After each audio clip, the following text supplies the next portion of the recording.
Welcome to Spin That Back. This is Rick. I'm Eric. And this is our review of The Gift, written and directed by Joel Edgerton. And starring Joel Edgerton as well as Jason Bateman and Rebecca Hall. Jason Bateman plays, I forgot his character's name. Simon. Who just moved back to LA from Chicago, and he happens to run into Joel Edgerton's character. His name's Gordon. They call him Gordo in the movie as his nickname. And you find out that they knew each other from high school. And one thing leads to another, and he kind of starts maybe coming in a little too much close into their lives and sort of intruding, and it just kind of builds from there. And then you find out that they have a history, and the story just sort of unfolds. We see why Gordon's character is slowly trying to creep back into their lives. It actually reminded me a lot of Gone Girl in the way that the twist kind of happens like at a certain part of the movie, and it just completely changes like the direction and what the plot was going in. Something's happening, and then you find out something about their past, and you're like, whoa, shit, what the fuck? I thought that was really cool. Like, it just keeps you on your toes, and then you think, oh, well, maybe Gordon isn't a bad guy. Maybe, Jason Bateman did something that affected them. Who knows? The guy who you think is the bad guy ends up maybe like not being the bad guy. So it kind of plays with you, with the viewer. Like, it kind of goes back and forth between them two. The pacing's really great because it builds slowly. It doesn't give you too much early on. It just like the layers are peeled back little by little. And props to Joel Edgerton. I didn't even know he wrote and directed. He wrote and directed it. Yeah. He did an amazing job. This was his first feature film that he did, and it was the shit. Like, the shots were amazing. He does those really slow zoom ins or zoom outs, and then the angles that he decided to film some of these shots in. It really created a lot of tension. That's what drives the plot forward, is this tension that builds between all three of them. And I think that just comes down to the great acting. Pretty much like we said, it's pretty much the three main characters. That's pretty much it for the whole movie. You get a couple other people here and there, but in particular, Jason Bateman was really good. He didn't play Jason Bateman for the first time. I think maybe. Was good. Yeah, he was really. There's one part where he's kind of joking around, cracking jokes. Yeah, but he never slips into that role that we normally see him in. You think he's one way, and then gradually you see as his wife does, you start seeing another part of his personality start coming out, and I thought he played it really well.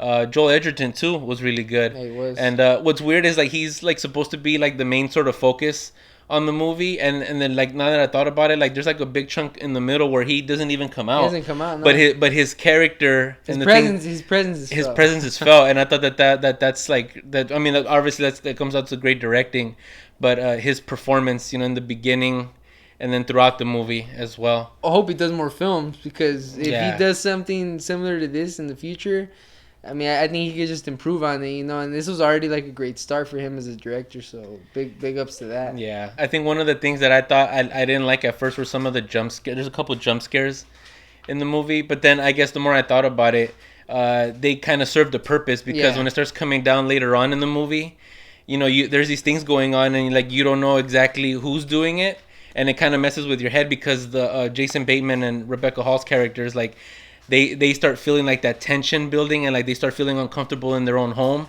and you feel that with them, because you sort of think they set it up that it's this person doing it, but it messes with you, and it might be somebody else. And I thought that it was really well done. But I guess the moral of the story is, don't be an asshole. Or if you are an asshole, make sure you apologize. The line from the movie, sometimes you think you're done with the past, but the past isn't done with you. Yeah, but the past isn't done with you. Yeah, and that's very true in this movie. It just sort of makes you think the way you interact with people. From total strangers to people that you've met in the past. And in this case, they're high school kids, and we all do a lot of dumb shit when we're high school kids. But it really makes you think about the things that you say. Sometimes the things that you think you say sort of innocently can be taken really seriously, or really just out of hand.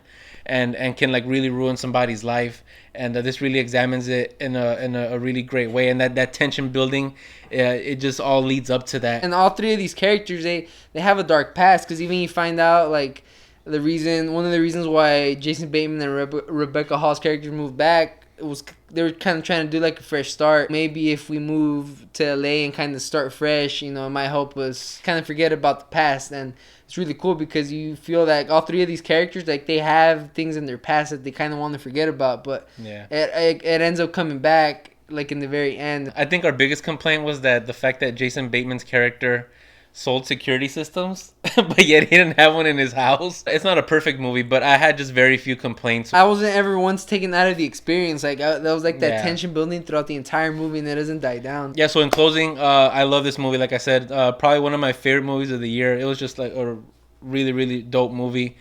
Props to Joel Edgerton.